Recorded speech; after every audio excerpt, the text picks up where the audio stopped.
नमस्कार जी, मैं एस्ट्रोशीला टैरोकार्डियर आपका अपने इस यूट्यूब चैनल में बहुत बहुत स्वागत करता हूं।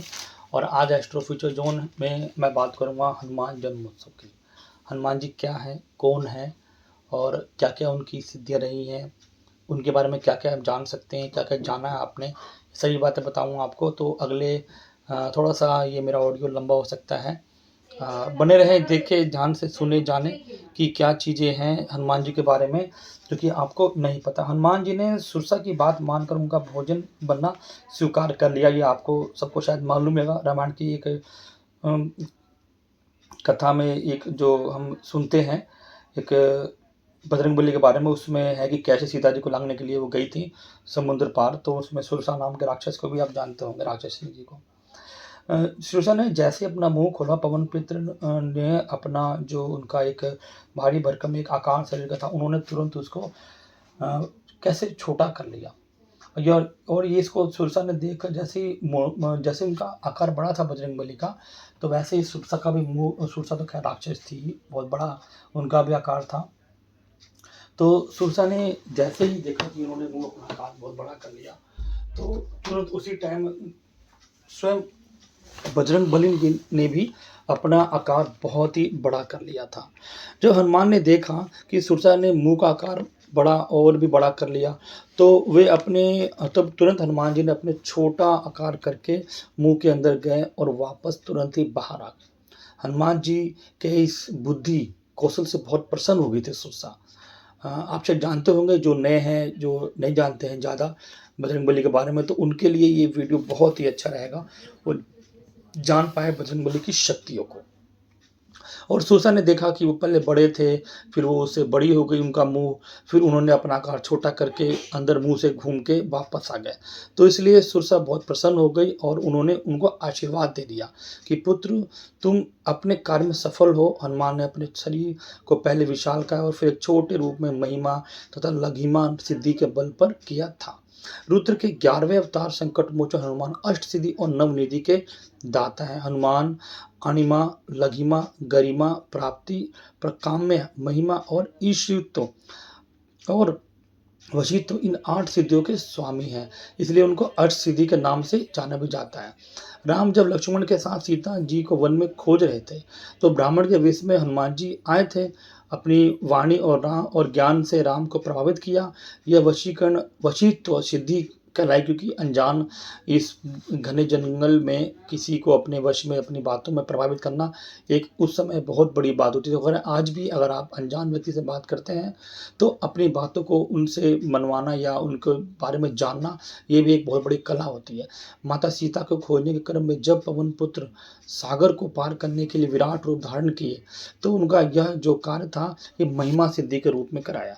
जब हनुमान ने सागर पार कर लिया और लंका में प्रवेश करने के लिए आगे बढ़े, तो बहुत ही छोटा सा रूप धर के अणिमा सिद्धि को साकार किया। ये हम 8 सिद्धि की बातें कर रहे हैं, 8 सिद्धि की।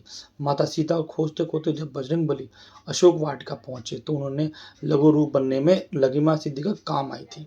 इस प्रकार पवन सुत की गरिमा सिद्धि को जानने के लिए महाभारत काल का एक प्रसंग हम देख लेते हैं, ध्यान कर लेते हैं। हनुमान जी महाबली भीम के बल के अहंकार को तोड़ने के लिए बूढ़े वानर का रूप धारण कर उनके मार्ग में लेट गए और भीम उनकी पूंछ को हिला भी नहीं पाया। इस प्रकार बाल हनुमान के मन में उगते हुए सूर्य को पाने की अभिलाषा जागी, तो उन्होंने उसे मुंह में रख लिया, तो अभिलाषा सिद्धि हुई। प्रकाम्य सिद्धि को जानने के लिए पवन पुत्र की राम के प्रति भक्ति को समझना होगा। राम भक्त हनुमान ने राम की भक्ति के अलावा और कुछ नहीं चाहा, और वो उन्हें मिल भी गई। हनुमान जी की कृपा के बिना राम की कृपा नहीं मिल सकती, आप सब जानते हैं। नहीं जानते हैं तो जान लीजिए। अगर आपको राम जी को पाना है, राम जी की कृपा लेनी है, तो पहले हनुमान जी को आपको खुश करना होगा, हनुमान जी की कृपा प्राप्त करनी होगी। पवन पुत्र की कृपा के प्रति अन्य भक्ति का ही प्रमाण था कि उन्हें प्रभुत्व और अधिकार की प्राप्ति स्वतः ही हो गई।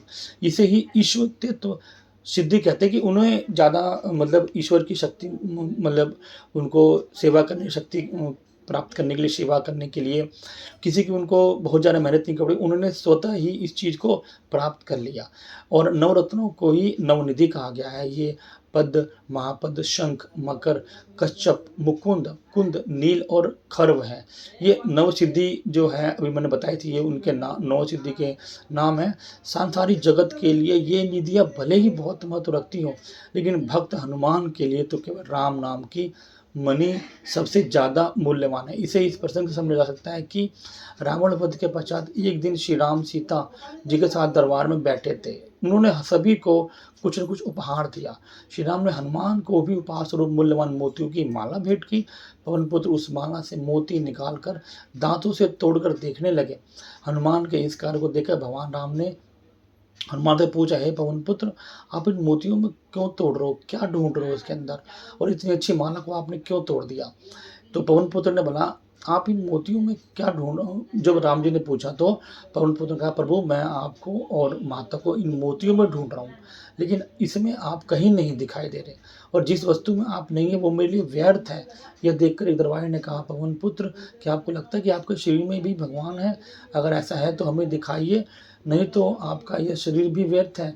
यह सुनकर हनुमान ने भरी सभा में अपना सीना चीर कर दिखा दिया। पूरी सभा यह देखकर हैरान रह गई कि भगवान राम माता जानकी के साथ हनुमान जी के हृदय में विराजमान है। तो ये है हमारे पवन पुत्र हनुमान जी की छोटी सी कथा।